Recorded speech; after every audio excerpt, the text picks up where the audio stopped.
You are listening to a free version of the Majority Report with Sam Steeder. To support the show and get another 15 minutes of daily program, go to majority.fm, please. The Majority Report with Sam Steeder. It is Tuesday, November 14th, 2017. My name is Michael Brooks on a Michael Tuesday, and this is the 5-time award-winning Majority Report.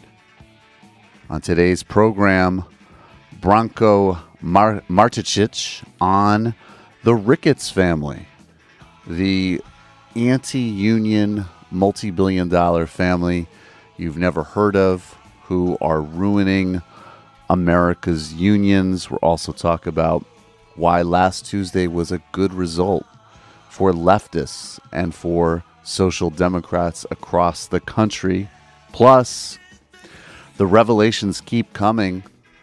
A woman has stepped forward accusing Judge Roy Moore of sexually assaulting her when she was a teenager and then threatening her as Senate Republicans start to slightly move away from Roy Moore. Still has the support of Alabama Republicans and Breitbart. And Sheldon Adelson no longer is supporting Steve Bannon. The Jeff Sessions Justice Department is weighing an investigation into the Clinton Foundation. Hooray. And speaking of investigations, it looks like Wikileaks and Don Jr. were chatting. Is this really a surprise to anyone? Mike Pence, though, is implicated in another lie out of those revelations. And the Trump travel ban has been allowed to take partial effect, while the FBI reports that hate crimes have risen for a second straight year. What a surprise that a gang of probable criminals is presiding over a country in crisis and decline. And Donald Trump has asked the White House kitchen staff to make him McDonald's menu items. And even as Republicans don't want to do anything about guns and are talking about mental health at a very high level, Donald Trump and Republicans are proposing major cuts in public health funding. And Burma's government gives itself a pass on violations of Rohingya rights, arguably genocide, all that and more on today's Majority Report. I actually literally cannot hear anything on my headphones, so I don't know if maybe they're just blown. I might need to have another pair. Sorry about that, guys. It's been a tricky tech day here. Let me then start by talking about something that is not tricky. It's perfect. And that is today's first sponsor, Omaha Steaks. Holiday gift giving is fast approaching this year. Choose gifts that are going to give you, that are simple to give joy and to get. Choose Omaha Steaks. A huge variety from premium steaks to skillet meals, personalized one-on-one service, and easy to order. We've said many times we've had free, they've sent us a bunch of Omaha Steaks things here. I've had the chicken. I've tried the steak. There's even been desserts. Usually when those things show up at the Majority Report offices, there's a mad dash to get every Omaha Steak item. They're delicious. And it's gourmet. It's a gourmet food holiday gift that never disappoints. And you can personalize each gift for a more meaningful experience. This can be a great business gift, not just for families, because you got to, it's the holiday season. You have a lot of gifts to give out.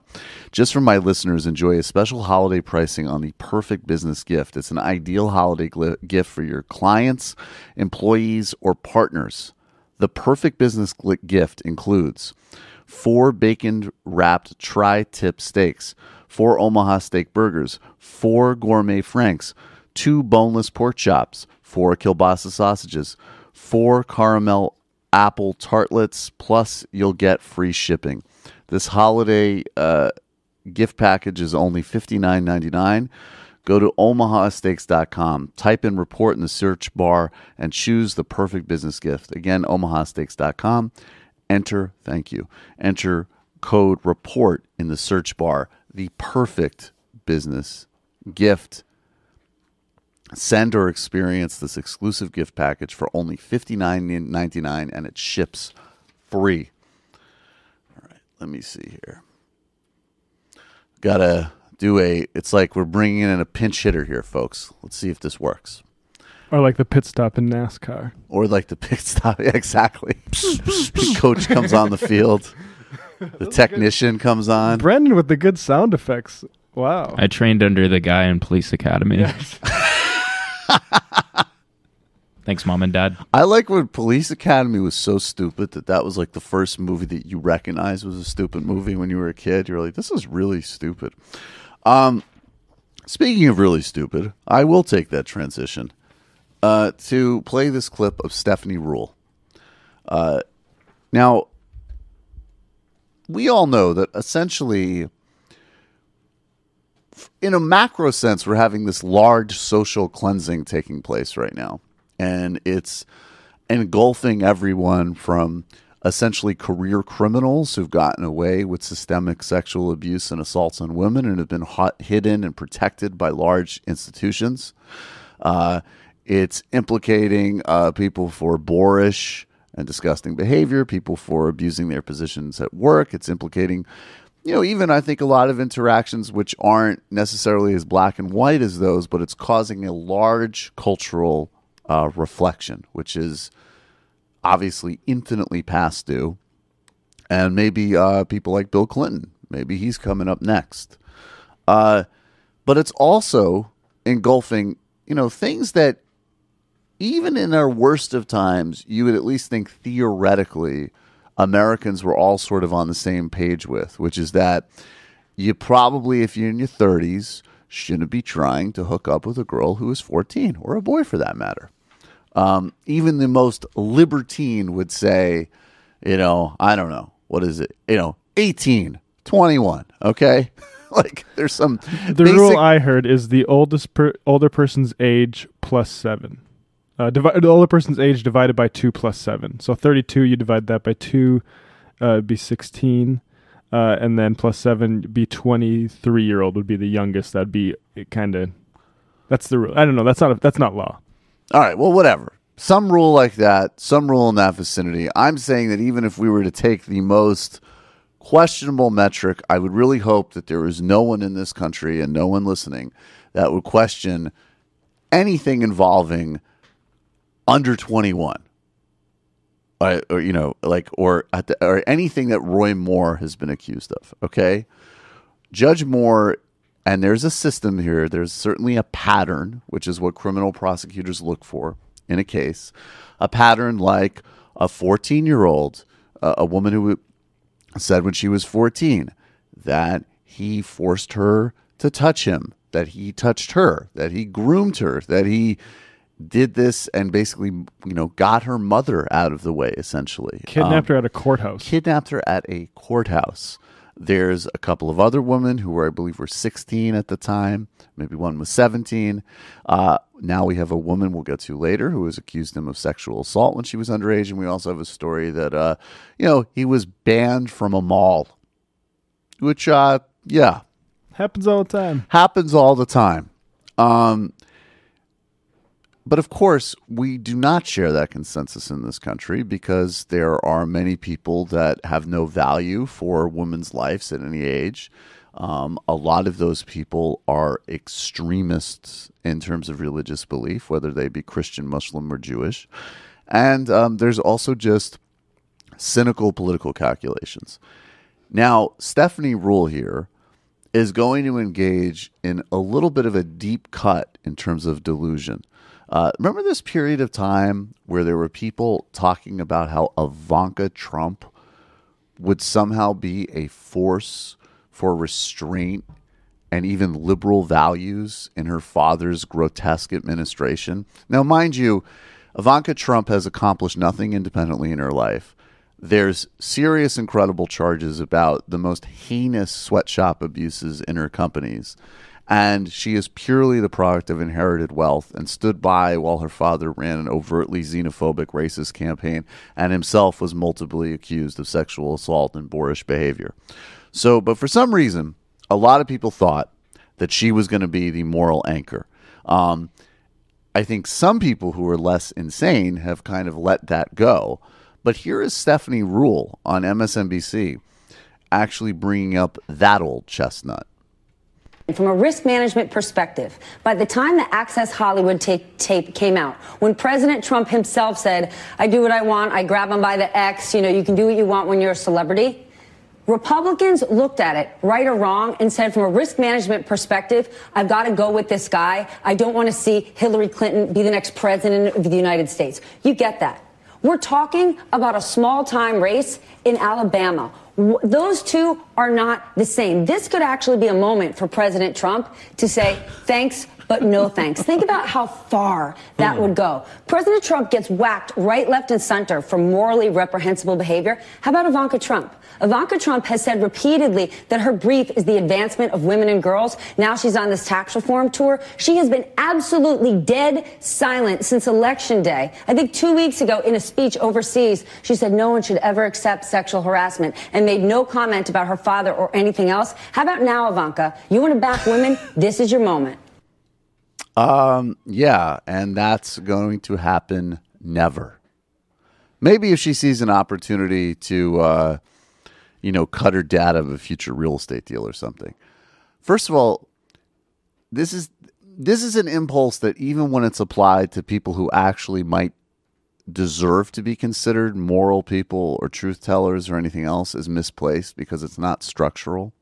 This is a structural problem, not something that is about a sort of individual call out or accountability. It's a cultural, social, criminal, organizational problem. And then to apply to Ivanka Trump, like this ongoing fantasy about her is kind of like it's worthy of psychological exploration in and of itself. It's never going to happen. I'm sure you'll see a lot of stories in the coming weeks that are leaked to various journalists that Jared and Ivanka are unhappy. And she will say something generic about it again in the future. And maybe even specific if Roy Moore drops out. But she is never going to intervene or get far ahead of her dad on anything. Ever. Period. And it's embarrassing that people are still speculating about this on television. Are you always losing stuff, Matt? I actually had a tough time finding my keys this morning. I had a tough time finding my keys last week. Well, you know what? It stopped being cute years ago. Now you just annoy everyone who knows you, family, friends, and coworkers. That's because you're Matt, that person. You always lose stuff. Time for Track R. We're all looking for something. For some, it's love. For some, it's purpose or an unforgettable experience. But for most, it's your keys. 8 years ago, Tracker changed everything when they released their first tracking device. And now they've done it again with the all-new Tracker Pixel. With Tracker Pixel, you'll never worry about losing your things again. Tracker Pixel is the lightest Bluetooth tracking device on the market.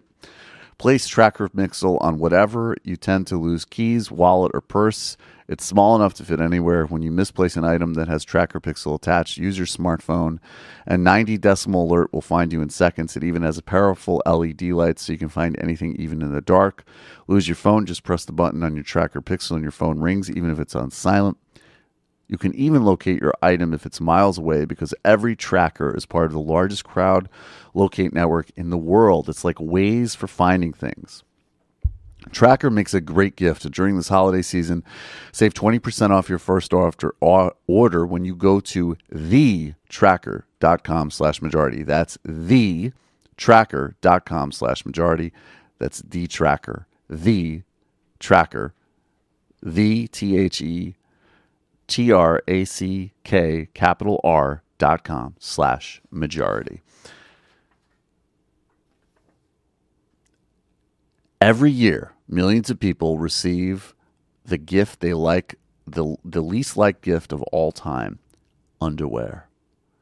But we still give it to our family and our loved ones who just don't want it. But maybe it's not the underwear that's the problem. Maybe it's the kind of underwear. Let me tell you about MeUndies, the only underwear that makes an amazing gift. MeUndies is absolutely the most comfortable pairs of underwear that I have, and they look cool. They're incredibly comfortable, and they do turn something from a gift that seems like an afterthought and almost like a sort of practical insult into something inspired.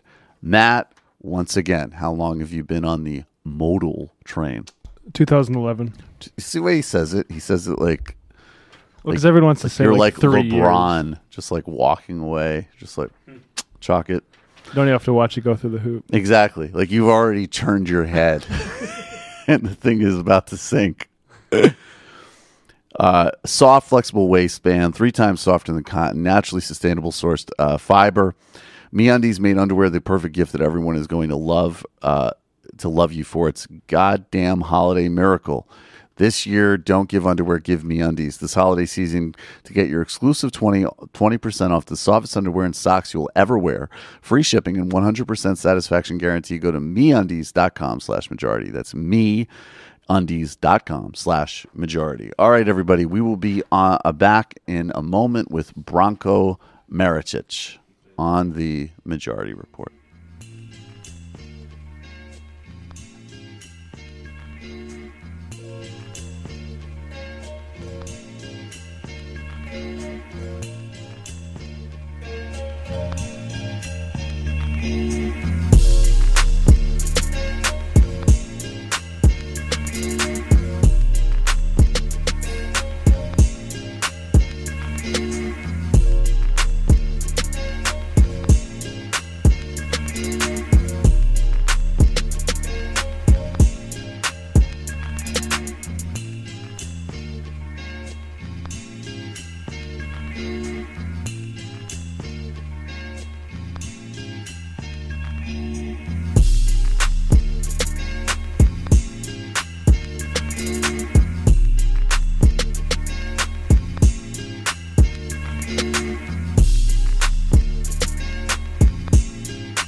Welcome back to the Majority Report. Michael Brooks here. Joining us now is Branko Marcetic. He is a staff writer at the Jacobin magazine. Branko, how are you doing?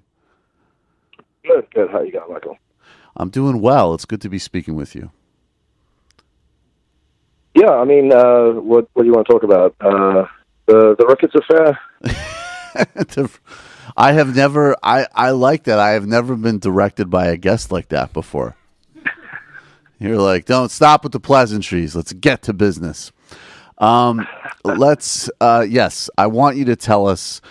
People in New York will know, probably have seen headlines with regards to the Ricketts family shutting down the Gothamist and DNA Info, which were 2 sites that were relevant. I mean, they weren't, to be blunt, they weren't the kind of most amazing websites in the world, but they were relevant to the New York experience. They got shut down a couple of weeks ago by the Ricketts family. Explain to us what happened there and how it fits into who the Ricketts are and their role in American politics. Okay, well, those journalists decided a couple of weeks ago to unionize, and Joe Ricketts, I mean, you'd be hard-pressed to find a lot of public statements by Joe Ricketts. He's sort of flown under the radar for a long time, but he had this blog that he's writing, and in September, I think of this year, he left a post basically saying, I with unions, why I don't believe they're a good thing, and his conclusion was ultimately unions will destroy the system of free enterprise that we have. And so what happened was when they voted to unionize, he put a statement basically saying, I can't run these websites, with this kind of cost, so I'm going to have to shut the whole thing down. Which, I mean, I think to a lot of people, including myself, was a very transparent sort of anti-union kind of action. There was nothing in the unionization effort that was necessarily going to add any extra cost to the websites, which, as far as I've heard, were profitable and making money. Certainly for a guy as wealthy as him. So it seems like a very transparently anti-union kind of retaliatory action, which I think a lot of people don't know who Joe Ricketts is. So they came as quite a surprise. But if you look at basically the history of his political donations, it's not really too surprising. He was basically, him and his wife were maybe the biggest, maybe not quite on that, but they were one of the biggest, certainly, backers of Scott Walker's presidential campaign, when that completely went nowhere. But they put a lot of money into that, and big fans of him. And of course, Scott Walker's most known for being the union busting governor. And you've got, over the years. Can you make sure you're speaking into your headphones or your headset, or if you're on the on a headset, could you pull it out? Yeah, I'm actually on a phone, but that's a lot better now. I don't know what you just did, but you're a lot better now. Okay, my bad. Yeah, fine. Go ahead. Yeah, where did we let off?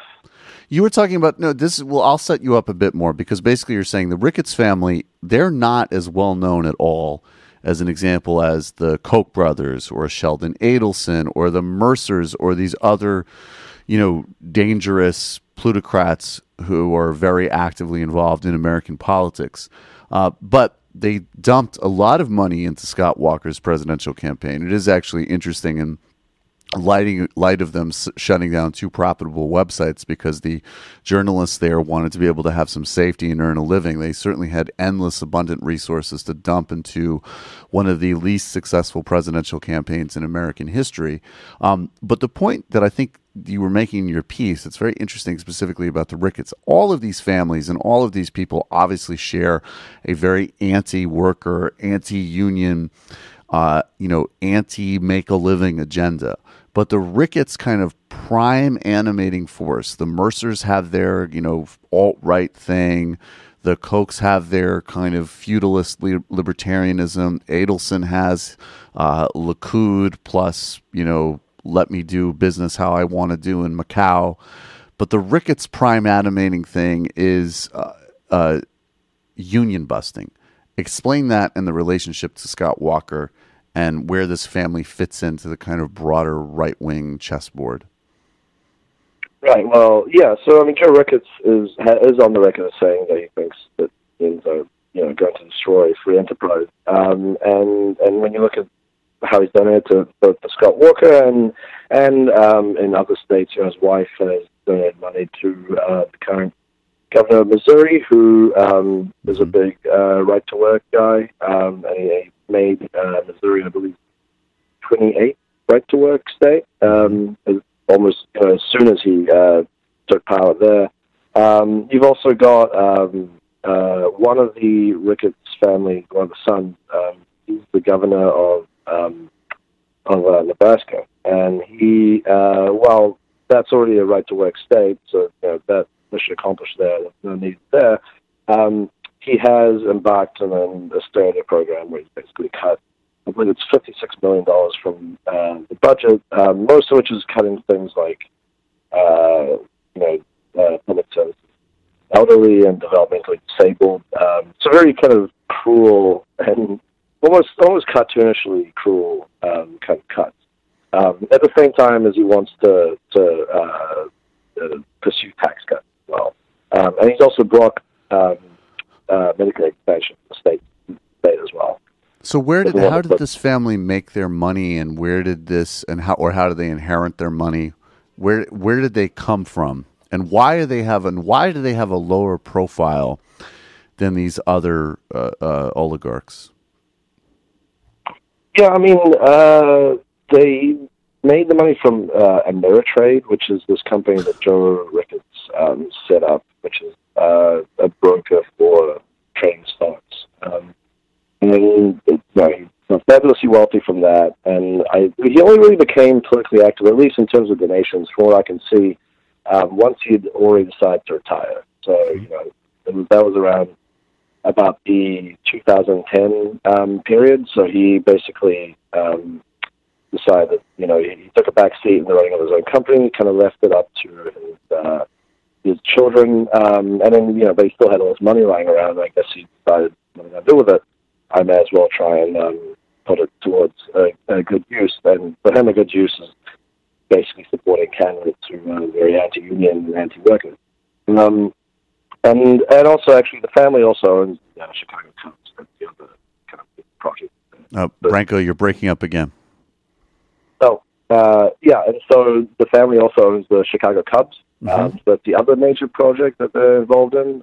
It's probably the thing that probably at this point most involved in. Why they've gone on the radar, I would say it's probably because they seem to have left their political activity till quite late, still relatively late. Unlike the coach who have been, funding this stuff for a very long time. And the other thing is, I think the Scott Walker donations were huge, but because that campaign went nowhere, people sort of didn't really take much notice of exactly who was funding it, Did they get behind Trump eventually, or did they kind of fake that they wouldn't support him because he was uncouth or something? Yeah, well, they, for a while, they sort of took that line. They were donating money to every candidate, to PACs that was supporting pretty much every candidate other than Trump. But once Trump was obviously the winner, obvious that no one's going to be able to dethrone him. I think the Ricketts, like pretty much every other Republican, did that sort of calculus in their head, and they decided, well, you know what? Despite the fact that we have all these supposed disagreements with what kind of stance he has, we're going to back him all the way. So I can't remember the exact dollar total that they donated to Trump, but yeah, once he was the Republican candidate, they fully backed him. And actually, his son was in the running to be Trump's deputy commerce secretary. But I think in the end he didn't do it because the trouble he would have to go to divest himself wasn't worth it. So yeah, they were eventually all in on Trump. And what do you think is next? I mean, do they have? Presumably, they must be, like many other people, I guess, in some ways frustrated with the state of Republican control of Washington because they haven't gotten rid of Obamacare, they haven't passed a huge upward redistribution of wealth in terms of a new tax bill. On the other hand, obviously through executive orders and through the courts, a lot of damage has already been done in the Trump era to workers and the environment and other things that would be on the Ricketts agenda. But do you have a sense of kind of what their sort of next moves are? And also, what about in terms of, the journalistic space? I mean, journalists are just starting to kind of try to unionize and create some, solidarity and safety for themselves in this kind of, this marketized journalistic era. people like the Ricketts are obviously some of the only people and groups in America that can invest in anything like newspapers or even kind of traditional websites at this point. Are they? Do you think that they sort of have a mind to still play in that market and hope and try to sort of union bust and intimidate journalists as well? I mean, it's hard to say. As far as what's next for them, I imagine they'll probably keep putting their money behind the other candidates other than states, or Senate candidates and other congressional candidates who support their broad vision, which is not just anti-union, anti-worker, but also anti-spending, big spending wars. So that's probably one thing. As far as what they're going to do next in terms of getting involved with newspapers, I don't know. I do think about your comment that increasingly it's the very, very wealthy who are being able to bankroll these journalistic enterprises. That is very worrying. I mean, when you think about some of the more successful outlets that have sprung up in recent years, you look at things like Intercept. Mm-hmm. The Intercept does a lot of great work, but also it is entirely, or for a long time, it was entirely funded by a billionaire. Right. Now, fortunately, from what I know, it doesn't take that much sort of action or involvement anymore in the actual production of the stories. However, it's easy to imagine a scenario where you do get someone fabulously wealthy who's bankrolling a journalistic enterprise and maybe does want to take more of a strong role. And that is, or, in the case of someone like Joe Ricketts, decides, what's happening over there just doesn't really sit well with him, and he's going to, or he or she is better off just shutting the whole thing down, basically cutting his nose by his face, because, it's better to have it shut down and not running anymore than putting out a particular message or unionizing. So I think that is very concerning. I mean, the alternative to that, I'm not sure what that is.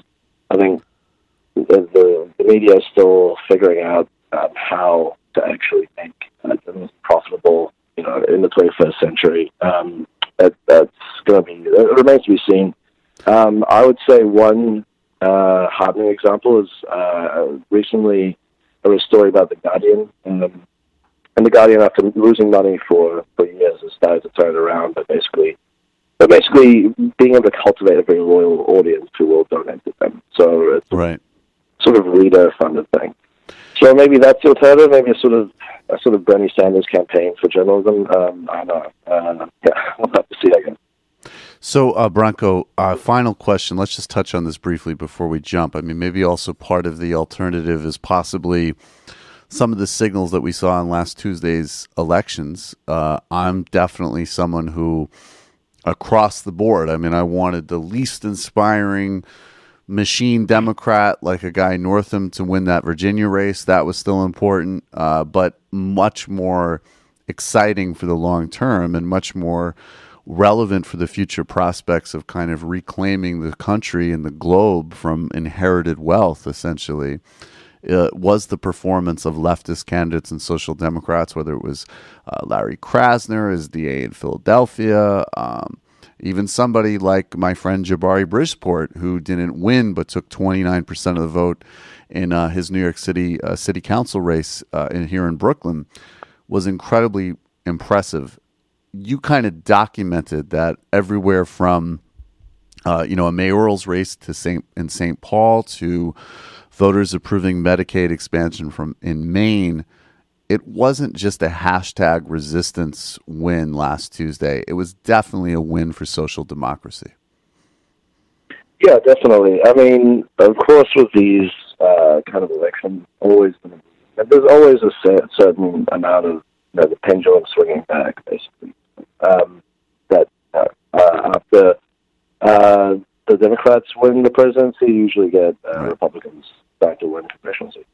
So, I mean, in one sense, it was expected, but what was unexpected is how this series of elections, similar to what happened with Bernie Sanders in 2016, and to be honest, with Donald Trump as well, it further sort of eroded this conventional wisdom that supposedly exists around how politics should work and what kind of candidates are quote unquote electable and unelectable and what you can say and what's not. And these elections show that you can actually have an unapologetically progressive message. You can refer to yourself as a socialist, and you can still win. And in fact, in some cases, it seems like people might prefer that, more than just the regular kind of state Democratic candidate. I think that's one element of it. The other element of it is as well as that you saw a pretty significant amount of diversity in the actual candidates who were being elected. It's very again, totally exploding the idea that for months, for the whole last year, we've been hearing from pundits, centrist pundits who are basically saying, Democrats have to move back to the center, and also they have to, forget about they can't be embroiled in quote unquote bathroom issues and all that kind of stuff. They don't care about that. They just have to move back to the center. And then you had a transgender candidate beating out the guy in Virginia who had written the state's you had a transgender candidate defeat a bigot, and what was so impressive about her campaign was that fusion. I mean, she obviously, in and of itself, it's an incredible, that's one of the more satisfying wins in modern American politics, to have a transgender candidate beat a bigot. And then also she ran, from both ends. She also ran this very effective, look, this district needs to be much better represented in bread and butter issues. And I think that you're right, that there's been all of this kind of delusion at higher levels of democratic politics on both ends. There's been people saying we can't have a serious, for real, robust, anti-monopoly, pro-universal healthcare, universal services agenda. And then on the flip side, there's also been, people trying to tack back to kind of 90s Clintonism, which is that, we should try to accommodate the forces of reaction and bigotry. And that's been the sort of debate of kind of high-level Democrats who are still just sort of stuck in these kind of dead thinking zone defenses from the 90s and the 80s. And what we have begun to prove is that fusion of a commitment to the, emerging America demographically and a deep, broad, full commitment to social justice across the board, combined with economic social democracy and radicalism, that's the winning formula. So we did do a lot. The piece was yesterday was a good day, and also Meet the Ricketts. They're both at Jacobin. We'll have links to all of Branko's, we can find all of Branko's work on our website. Branko Marcetic, thank you so much for joining us. Yeah, thanks very much. And thanks for the patience with the footage. Oh, no problem. Take care, man. All right, everybody. We're going to go to the fun half. What happened before? Why were we late? There was a stream issue? YouTube issue. YouTube's messed around with how they ingest streams, and it's playing up with our software. How they ingest streams. Not good. All right, everybody. We're going to get to the fun half. Tonight, the Michael Brooks Show is live at 7 p.m. on the Majority Report YouTube channel. Talking with Ben Mankiewicz. Then Sarah Jones from the New Republic joins us in studio. She's going to be talking about why evangelicals cannot quit Roy Moore, plus Maine's Medicaid expansion.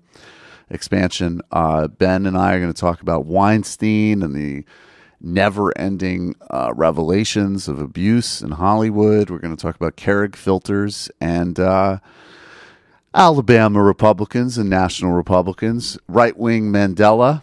We have some footage we found of his radio show weighing in on the Roy Moore issue. You're going to love the pyramid segment for patrons. This last Sunday, we talked about Thomas Sankara, Africa's Che, with Milton Alamati. That was Illicit History, Episode 9. We've almost cleared 800 patrons. If you haven't checked out the show yet, listen or watch tonight. Subscribe to Michael Brooks Show on iTunes or catch up on Michael Brooks Show on YouTube.